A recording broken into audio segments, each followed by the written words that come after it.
Bien écoutez, bonjour à toutes et à tous et merci d'avoir répondu présente à notre invitation à cette conférence de presse du 26 janvier 2023 où nous allons vous présenter les chiffres de l'immobilier en 2022 sur nos territoires Savoie-Mont-Blanc, donc Haute-Savoie, Savoie et l'Ain, et également vous livrer quelques perspectives du marché en 2023. Donc tout d'abord, je voudrais vous adresser tous mes vœux pour cette nouvelle année. Je vous souhaite évidemment une année sereine, une année si intense, riche d'émotions professionnelles ou personnelles. Et dans le contexte international peu évident, bien écoutez, j'espère que nous arriverons à passer une belle année et également que le secteur, notamment de l'immobilier, arrivera à continuer à prospérer. Donc ce que je vous propose, c'est que dans notre organisation, donc on vous présente un petit film qui va durer une demi-heure où en fait nous interviewons tour à tour nos responsables de bassin, parce que vous savez que nos territoires sont relativement étendus et que nous avons dans notre conseil d'administration des membres qui représentent leur bassin d'activité et qui vont à ce moment-là vous présenter bassin par bassin je voulais l'année 2022 et comment ça s'est passé, quelles sont un petit peu les tendances du marché. Et ensuite, après ce film d'une demi-heure, nous allons vous présenter avec un support. Vous avez actuellement le dossier. Nous allons vous présenter les chiffres, à la fois en volume, les chiffres de la location, les chiffres de la transaction, et puis également des actualités, si vous voulez, liées au contexte actuel, évidemment le contexte énergétique avec la rénovation des bâtiments, etc. Et puis d'autres informations également. Puis nous pourrons évidemment répondre à vos questions, voire faire éventuellement en fin de conférence de presse des petits rendez-vous, soit avec moi, soit avec Bérangère Servat, donc présidente adjointe, et qui intervient sur tout le secteur de Chambéry, Aix-les-Bains, également en montagne. Et puis les responsables de bassin qui sont là à ma droite jusqu'au bout de la table. Donc suivant les secteurs qui vous intéressent, il est possible de prévoir des petites interviews en fin de conférence ou alors de prévoir des rendez-vous ultérieurs. Si vous voulez, c'est le but également que l'on soit nombreux à vous rencontrer. Voilà, écoutez, je pense qu'on peut peut-être lancer le film.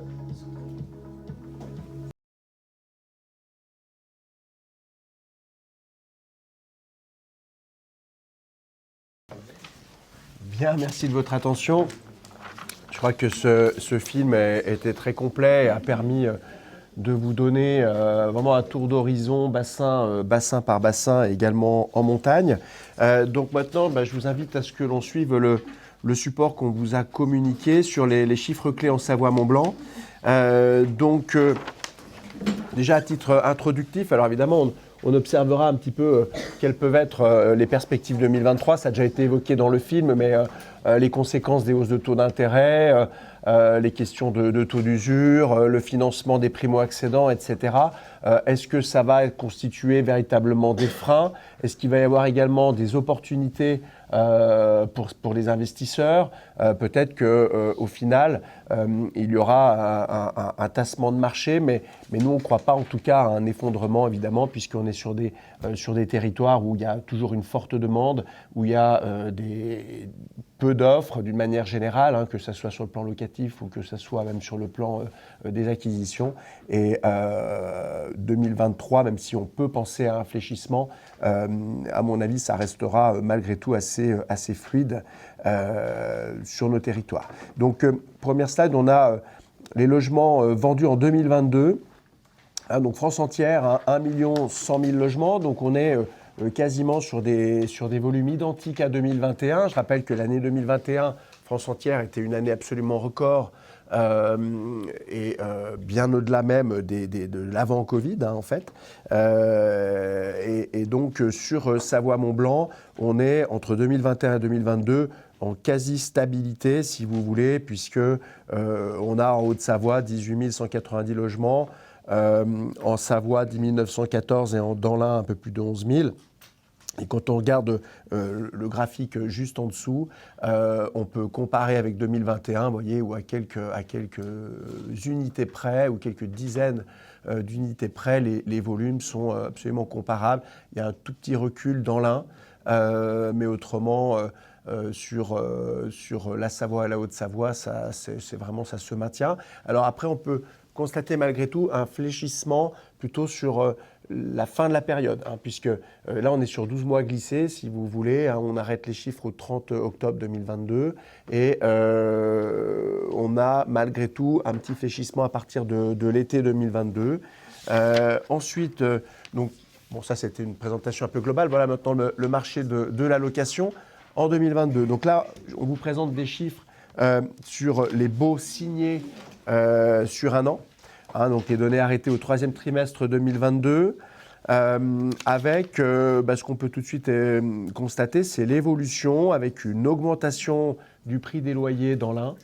Je rappelle que l'Ain est un département où donc on n'est pas en zone tendue, donc les loyers ne sont pas bloqués à la relocation, et avec la poussée de la demande liée notamment au secteur lyonnais, avec une proximité dans certains secteurs de l'Ain, de Lyon, avec également de la demande venant de tout simplement aussi des citoyens de l'Ain qui cherchent à se loger. Les prix ont eu tendance à augmenter, mais en partant quand même de plus bas.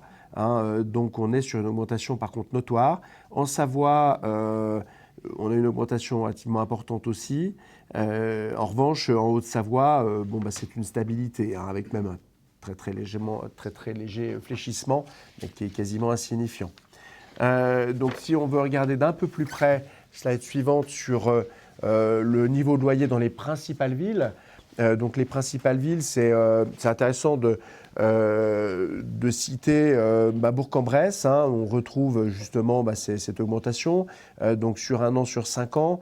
Aix-les-Bains également, où on a une forte demande et une attractivité du territoire. Chambéry également, avec des augmentations. Et puis, par contre, en Haute-Savoie, c'est beaucoup plus mesuré. On le retrouvait dans la première présentation. Même si sur 5 ans, on a vu qu'il y avait eu des augmentations, notamment sur Annecy, importantes. Mais là, maintenant, c'est revenu sur des choses en termes de loyer qui sont beaucoup plus raisonnables en termes d'augmentation. On a atteint peut-être aussi un petit peu un plafond de verre. Donc ça, c'est bien, je rappelle, les baux signés en 2022.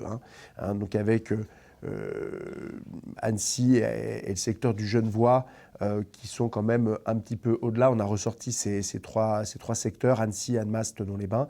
Thonon-les-Bains un petit peu moins élevé en termes de prix. Après, le marché locatif par bassin de vie. Donc là, on est plutôt sur des baux en cours. Des données glissées de 12 mois arrêtées au troisième trimestre 2022.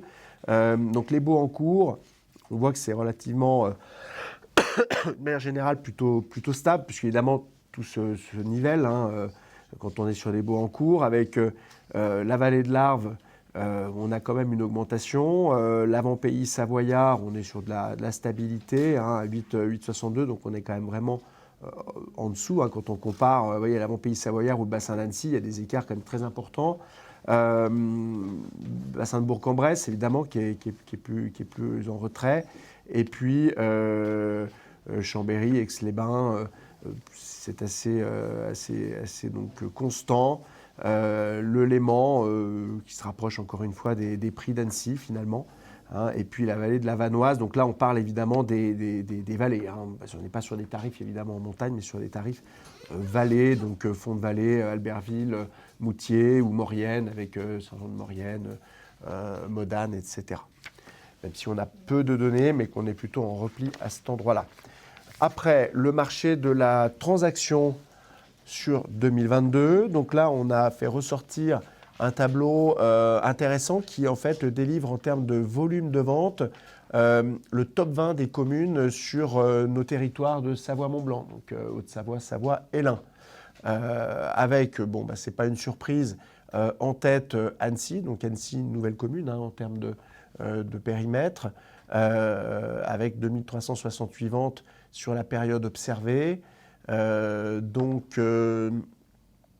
Avec, on voit bien, beaucoup plus d'appartements que de maisons, hein. Finalement, les maisons, on voit bien que c'est beaucoup plus confidentiel comme volume.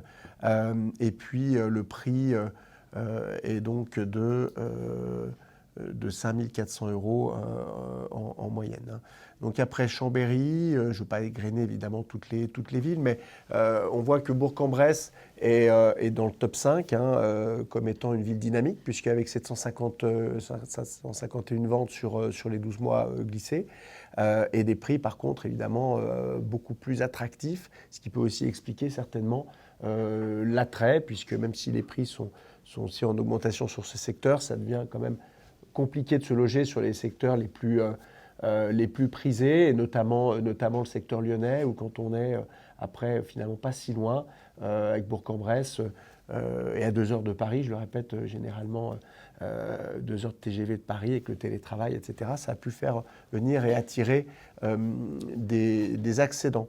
Donc ensuite, voilà, on a quelques villes aussi. Stations, les belles villes, je précise, hein, en 10e position, avec des belles villes, bien sûr, c'est les Menuires, Val Thorens. Donc ça, c'est plutôt un secteur montagne. Bon, la plaine tarentaise, bien sûr, etc., Megève. Donc on reparlera plus tard du marché montagne. Et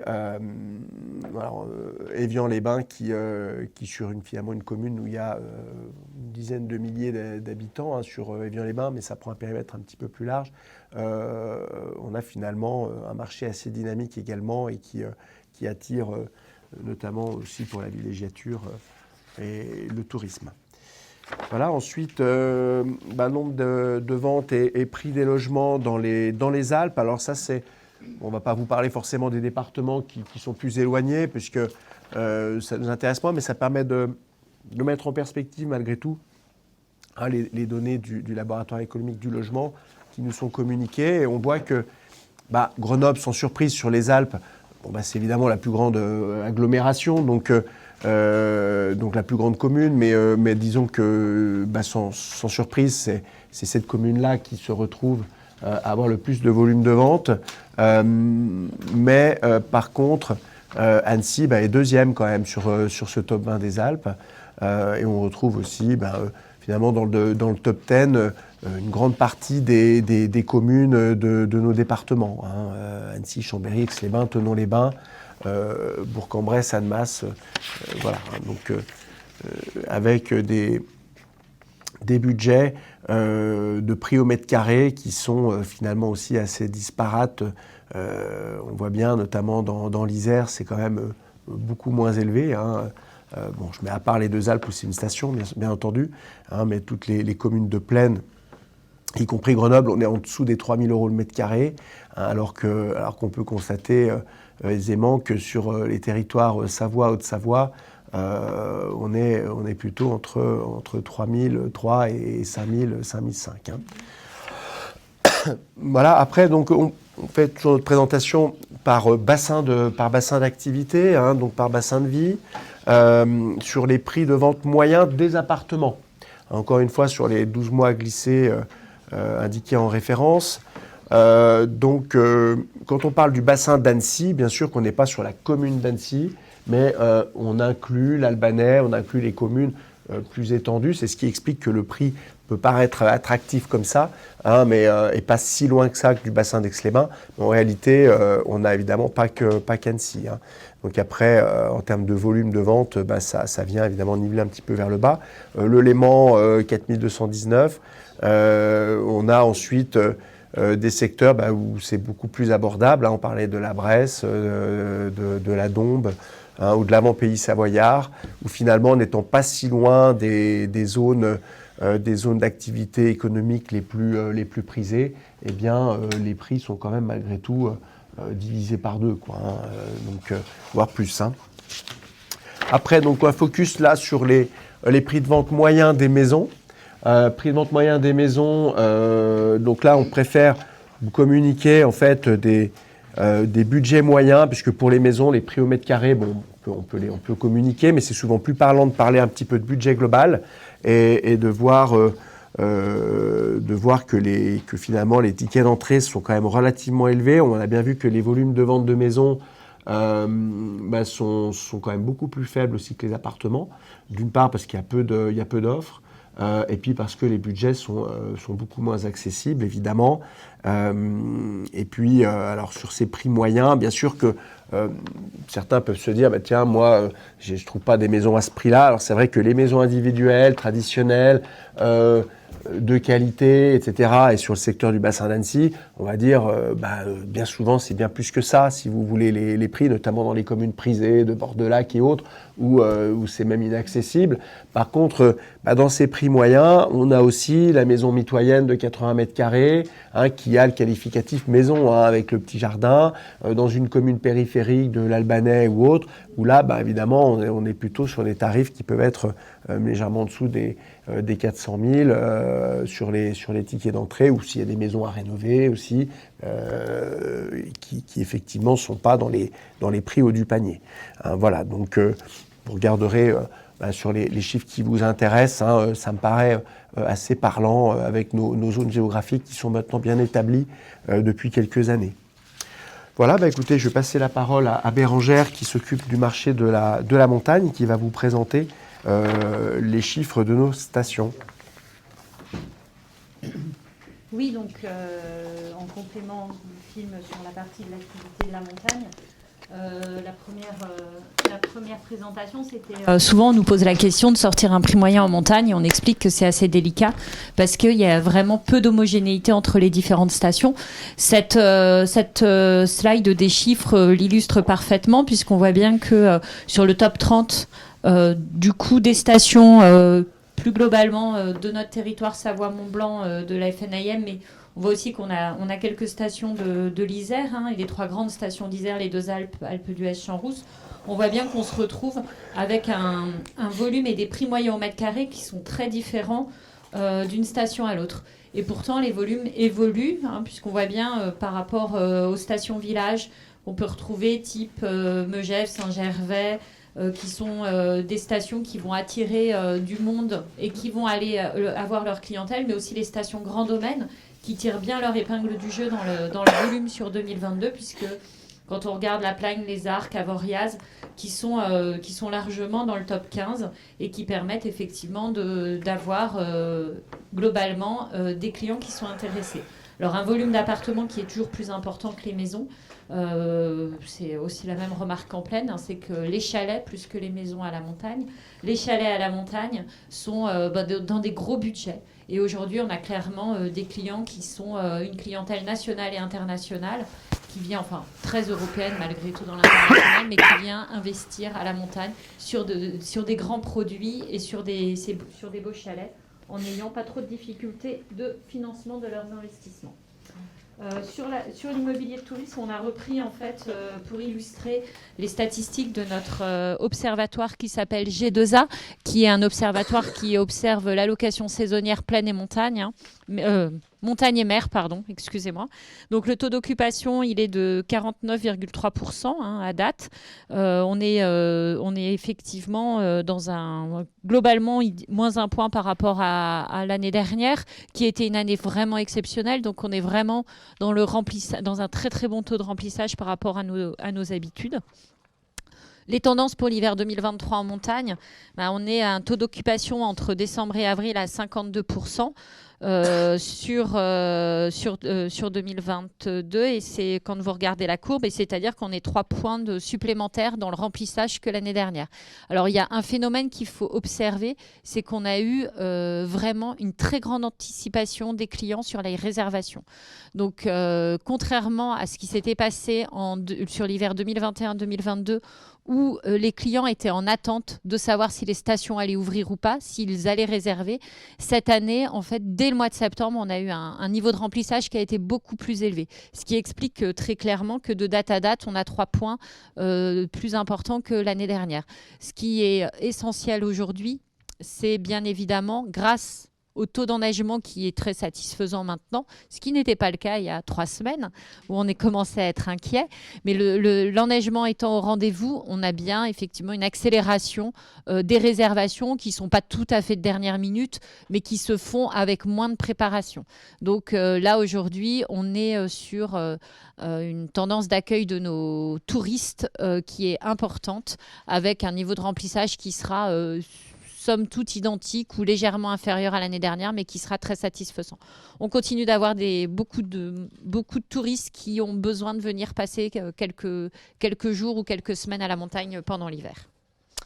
Voilà pour la tendance de la montagne. Merci Bérangère. Alors, on nous a préparé une rubrique actualité. Pourquoi ? Parce que c'est vrai que les chiffres, c'est toujours très intéressant. On parle de bassin d'activité, etc. Mais on a évidemment un contexte économique et spécialement en ce moment. Nous avons beaucoup de nouveautés et beaucoup de phénomènes qui peuvent influencer le marché, peut-être beaucoup plus qu'il y a quelques années où on était avec une inflation très stable, avec des taux d'intérêt très bas, et finalement, il ne se passait pas grand-chose, avec pas forcément de nouvelles lois, en tout cas qui impactaient directement, on va dire, la construction. Et là, c'est évidemment tout le contraire, puisque depuis début 2022, on a constaté la remontée des taux d'intérêt.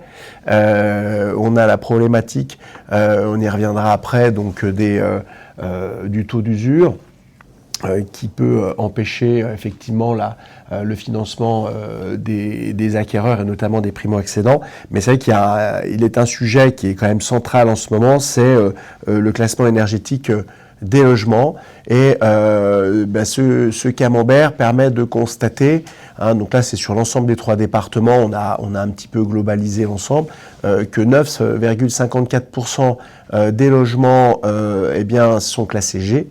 Et avec le nouveau mode de calcul des DPE, même si ça sera évolutif, parce qu'il faut savoir que ces DPE, ils se font au fur et à mesure, et finalement, le nouveau mode de calcul, on n'a pas encore énormément de recul, si vous voulez, et 12,52% en F. Alors vous voyez évidemment à côté dans la légende que l'interdiction de louer, puisque déclarer logement indécent dans le cadre de la loi climat et résilience, ça arrive très vite, puisque 1er janvier 2025 pour les G. Je rappelle, on ne l'a pas précisé, mais je vous le dis oralement, que les G les moins bien notés, c'est-à-dire à plus de 450 kWh de consommation par mètre carré, sont déjà depuis le 1er janvier 2023 si vous voulez, interdit à la location, donc d'énergie primaire. On ne va pas rentrer dans les détails techniques, mais enfin, ça c'est bien aussi important de le savoir.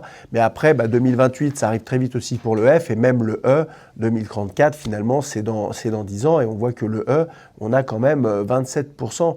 Donc au final, c'est 50% du parc qui est directement impacté par la loi à court ou moyen terme, parce que j'allais dire qu'à l'échelle du bâtiment et de la rénovation, 10 ans, c'est même du moyen terme, c'est même pas du long terme. Voilà, donc que faire pour cela? Donc, on a un calendrier de loi climat. Nous, professionnels de l'immobilier et représentants de la FNAIM, cela nous paraît intenable. Non pas que les professionnels sont arc-boutés, on a évidemment tous bien conscience de la nécessité et du côté indispensable, bien sûr, de procéder à cette transition énergétique, mais on peut le voir avec ce tableau que finalement, le calendrier s'accélère d'une manière très importante. Alors, il y a des obligations, effectivement, il y a des choses qui ont été mises en place, des outils, avec l'obligation d'effectuer un projet, un plan pluriannuel de travaux, donc dans les copropriétés supérieures à 200 lots. Donc, obligation d'avoir un DPE collectif avec les échéances, donc 1er janvier 2023, 1er janvier 2024. Et puis après, avec la taille des copros qui diminue, si vous voulez... Les délais s'allongent un petit peu, mais ça sera assez compliqué. On va venir dans les slides suivantes. Pourquoi et comment réaliser ces objectifs de rénovation. Donc en copropriété, justement, c'est ce qui encouragera aussi peut-être certaines rénovations, mais nous avons sur la slide suivante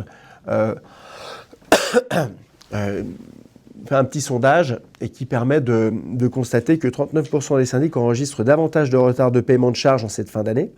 Donc ils étaient 33% en septembre, donc ça veut dire que ça évolue. Pourquoi ? Puisqu'on commence à avoir des régularisations de charges dues aux augmentations de l'énergie, puisqu'il faut savoir que l'énergie a beaucoup augmenté courant 2022, mais le rythme de la copropriété fait qu'il y a un décalage entre le coût instantané et soit l'application des contrats, puisque quelquefois il y a des contrats qui sont négociés, qui sont encore en cours et dont les anciens prix étaient maintenus pendant un certain temps. Et puis deuxièmement, il y a également la notion de régularisation de charges une fois simplement que les comptes sont approuvés en assemblée générale et que les dépenses sont réparties. C'est seulement là qu'après les augmentations sont véritablement à payer.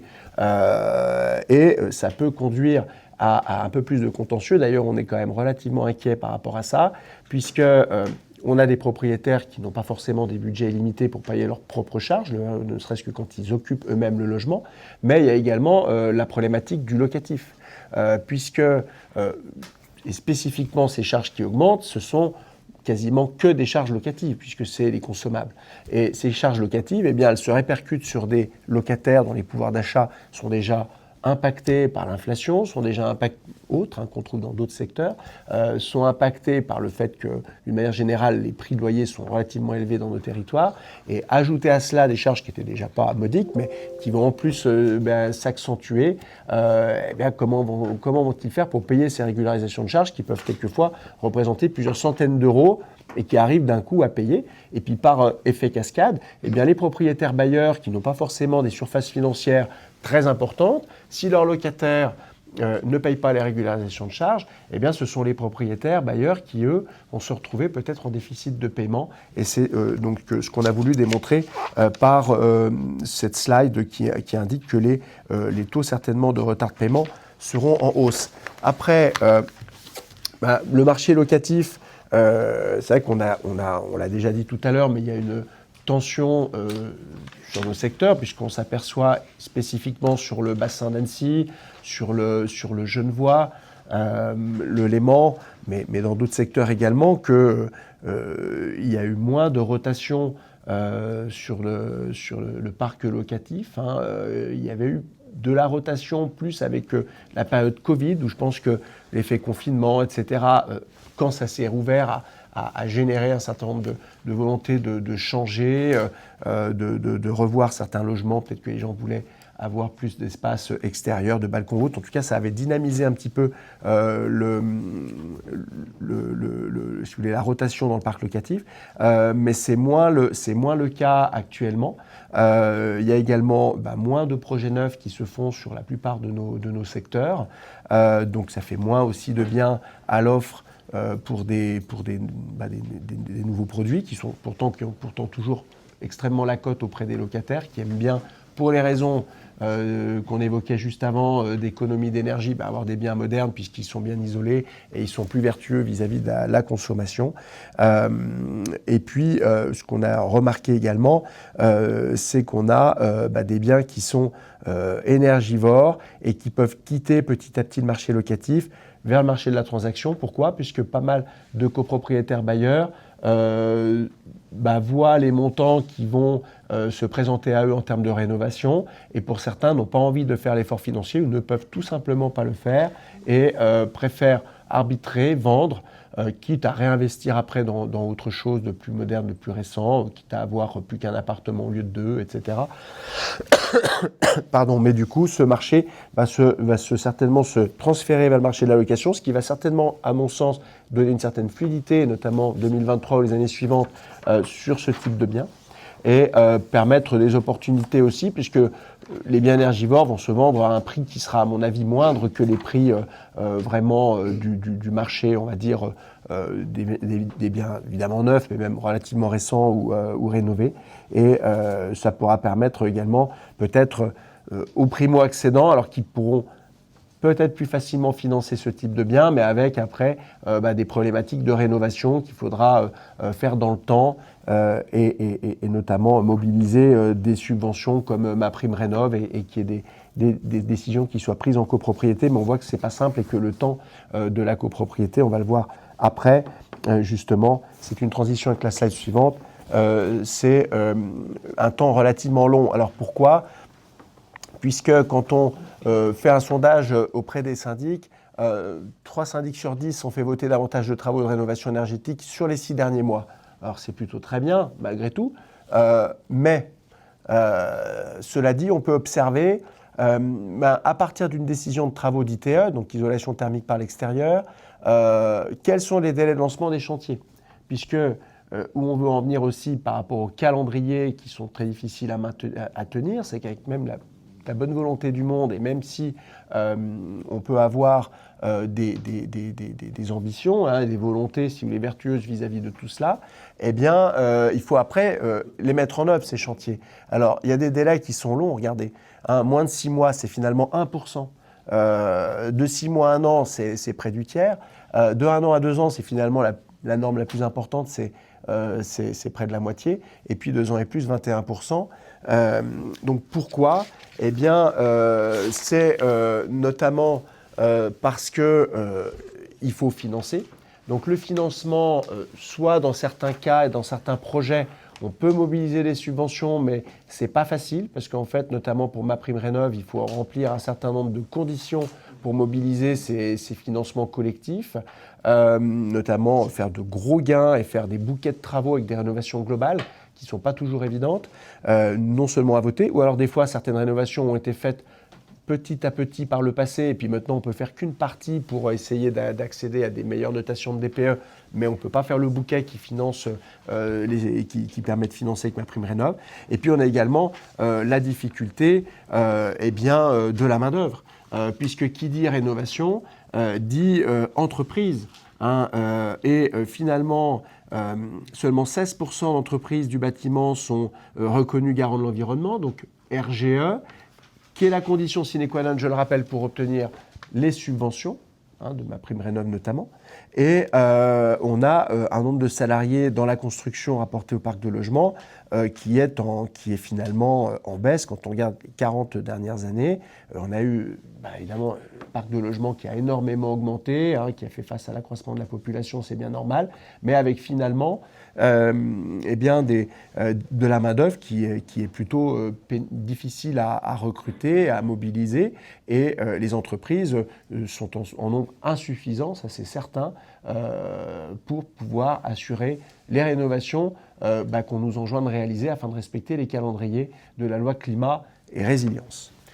Voilà, donc ensuite je voulais aussi revenir sur une volonté, je dirais, politique de la FNAIM, qui émane un petit peu de notre président Loïc Quentin, qui a été nouvellement élu au cours de journées fédérales qui ont eu lieu à l'automne 2022, mais qui a pris ses fonctions au début de l'année 2023, et notamment par rapport à ces difficultés de financer les primo-accédants ou de financer certaines catégories de personnes pour acheter, si vous voulez, leurs biens, dont ils rêvent, évidemment, c'est de proposer la portabilité des prêts immobiliers. Qu'est-ce que ça veut dire ? Ça veut dire que aujourd'hui, il n'est pas possible, quand vous vendez un bien, de conserver le prêt en cours pour acheter un autre bien. Donc ça serait cette opportunité-là, qu'un prêt contracté à 1%, à 1,5% ou à 2% il y a quelques années, qui est en cours, vous revendez votre bien, mais vous pouvez, vis-à-vis de votre banque,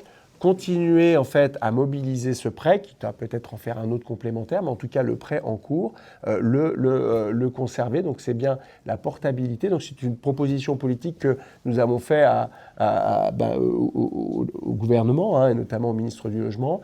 Et puis la portabilité, ça peut être aussi de céder éventuellement le prêt contracté pour que l'acquéreur bénéficie de ce prêt en cours plutôt que lui-même d'être obligé d'en contracter un autre.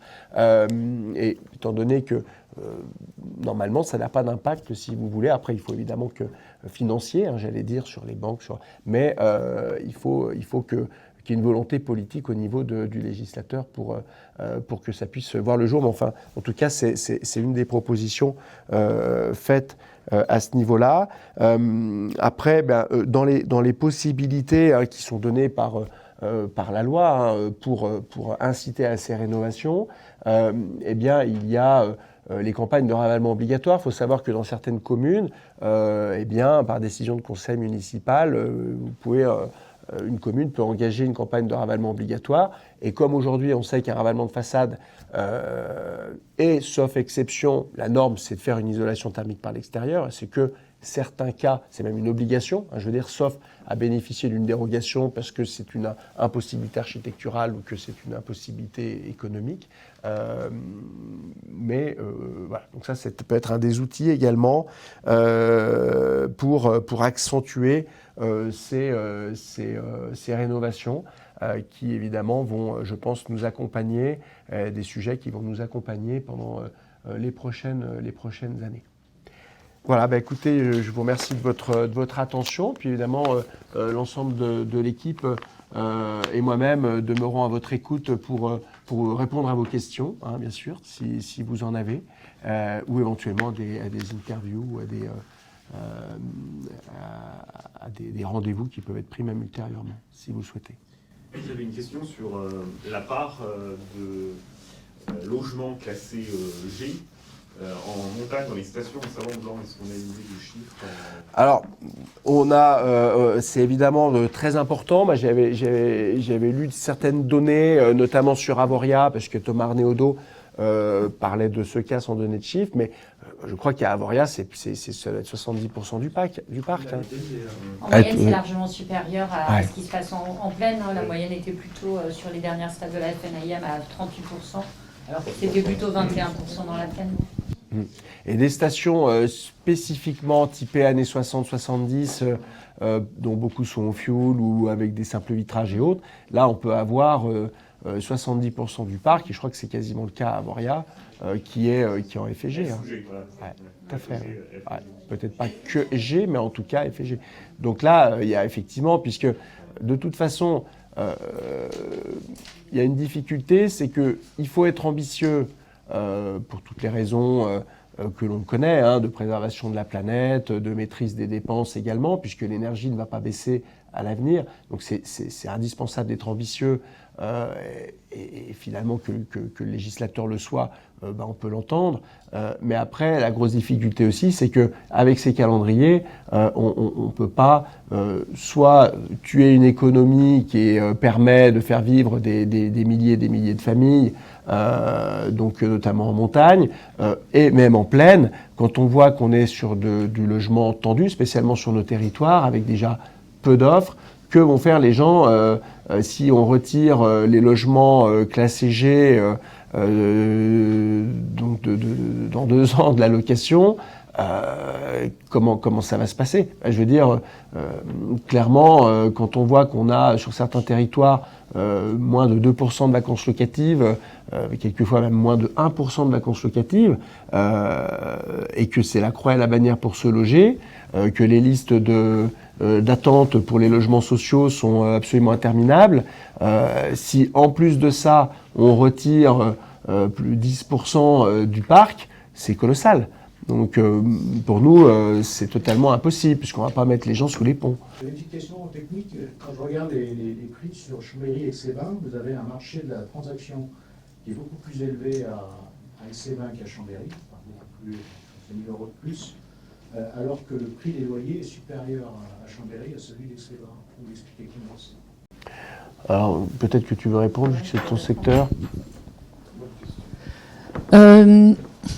C'est surtout que le marché de locatif à Chambéry a fortement augmenté ces 12-15 derniers mois, lié à une mise à l'offre aussi de beaucoup de résidences neuves, je pense, qui ont accéléré aussi, parce qu'il n'y a pas que de la défiscalisation Pinel, il y a aussi des gens qui font de l'investissement patrimonial.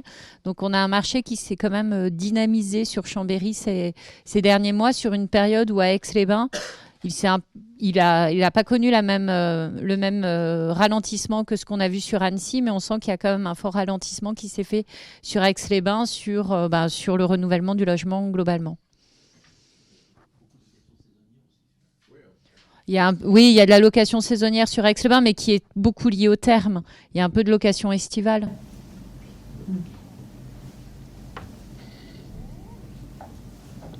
J'ai une question pour le définir, s'il vous plaît.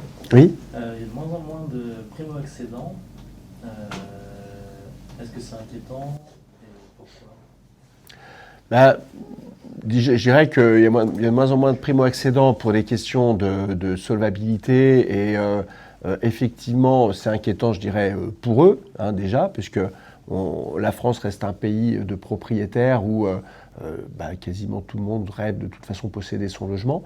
Alors il y a quand même une mesure d'ailleurs qui a été suivie par le gouvernement et qui est destinée à corriger un petit peu cela, c'est la révision du taux d'usure qui dorénavant est pour l'instant d'une manière exceptionnelle jusqu'en tout cas à l'été 2023, mais va être révisée mensuellement.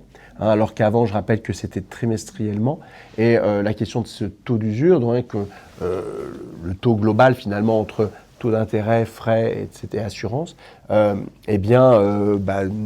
bloque les dossiers quand on excède ce taux d'usure. Donc déjà de relever le taux d'usure et plus régulièrement pour qu'ils suivent l'augmentation éventuellement des taux et le marché en lui-même, ça c'est quand même plutôt rassurant parce que ça permettra de débloquer certains dossiers. Après, c'est certain que c'est inquiétant quand on a moins de primo-accédants, mais il y aura d'autres acquéreurs aussi. C'est vrai que on parlait tout à l'heure d'investisseurs qui continuent d'investir dans la pierre, dans une situation économique un petit peu, si vous voulez, incertaine. Après, on a souvent eu des périodes comme ça où le marché des primo-accédants se bloque parce que les banques financent moins facilement. Après, ça se détend, les banques se remettent à prêter avec peu d'apports. C'est cyclique de toute façon. Et à ce moment-là, il y a des fenêtres de tir.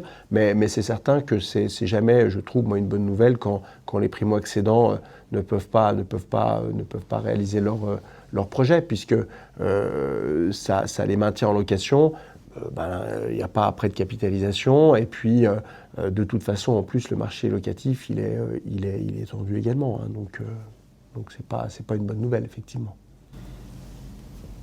Et justement, parlant de la tension du marché locatif, j'avais l'impression, je n'ai pas de chiffres précisément, mais que la colocation, notamment à Annecy, c'était une solution quasiment obligée pour les jeunes ou ceux qui veulent acheter mais qui n'ont pas les moyens. Est-ce qu'on a des chiffres là-dessus sur les colocations? Alors moi, j'ai pas de chiffres particulièrement sur la colocation. C'est vrai qu'on voit que dans toutes les zones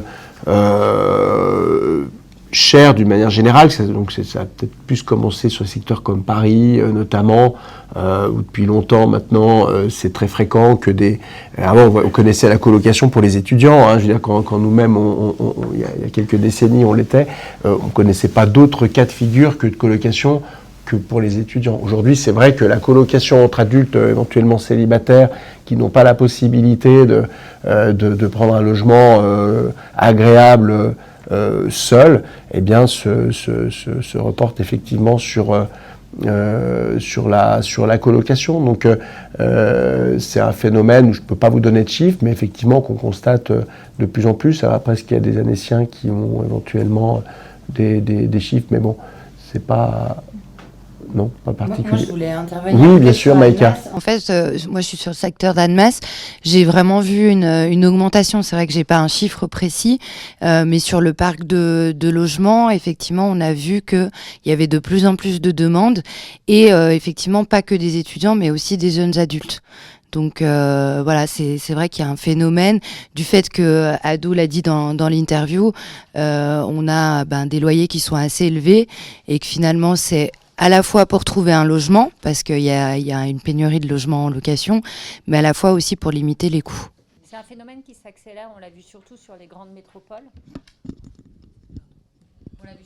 Sur les grandes métropoles, où effectivement, on citait Paris, Lyon, Grenoble aussi, où il y en a beaucoup, et il commence à arriver à s'accélérer sur nos territoires. Et il est porté par les jeunes actifs, en plus des étudiants. Vous parliez de la difficulté de trouver de la main-d'œuvre dans le bâtiment, et notamment des 16% d'entreprises RGE seulement. Est-ce que vous avez des actions au niveau de la FNAIM avec les organismes professionnels du bâtiment pour... Alors, étudier la question. C'est vrai qu'on connaît un petit peu les responsables, notamment à la fédération du BTP. On n'a pas particulièrement, si vous voulez, d'action concrète pour nous inciter les entreprises à se qualifier. Mais disons que je sais que ça fait partie des projets de la Fédération du bâtiment d'inciter ses adhérents à le faire, à passer ses qualifications, etc. Mais c'est pas simple. Et après, ce qu'il y a aussi, c'est que d'une manière générale, c'est des entreprises déjà un peu structurées et qui sont d'une certaine taille. Et on a aussi la problématique des artisans, des petites entreprises, etc., qui ont plus de mal à après rentrer dans ces logiques qui sont plus contraignantes, où il y a aussi des qualifications à passer, des labels à obtenir, etc. Et c'est vrai que tout ça, mais en même temps, je pense que c'est quand même important qu'on ait des entreprises qualifiées pour faire ces rénovations et qu'on n'ait pas, je dirais, des profiteurs un petit peu, vous voyez, qui jouent l'aubaine à faire du tout et n'importe quoi, parce qu'il va y avoir une demande importante et qu'après il y ait des déceptions et que le consommateur se retrouve lésé si les travaux sont pas faits dans de bonnes conditions, dans le respect des règles de l'art, quoi. Voilà. Oui, pour compléter, ça ne va pas aller dans le sens de l'accélération des travaux, dans la mesure où, et puis dans la difficulté de pouvoir les financer, puisque, comme on le voit, et c'est des échanges qu'on peut avoir avec la fédération locale, c'est peu d'entreprises qui sont habilitées, des difficultés de recrutement pour ces entreprises comme pour tout le monde, donc et un coût et une augmentation du coût des travaux qui est importante. Et s'il y a un engorgement de la demande pour rénover les bâtiments, on ne va pas aller dans le sens de maîtriser les coûts pour les propriétaires qui ont besoin de mettre aux normes leur logement. Donc c'est vrai que c'est une réflexion qui est menée et qui est globale, où on se pose la question de savoir sous quelle échéance et comment on va réussir à mener la rénovation de tous ces bâtiments pour respecter le calendrier qui nous est imposé.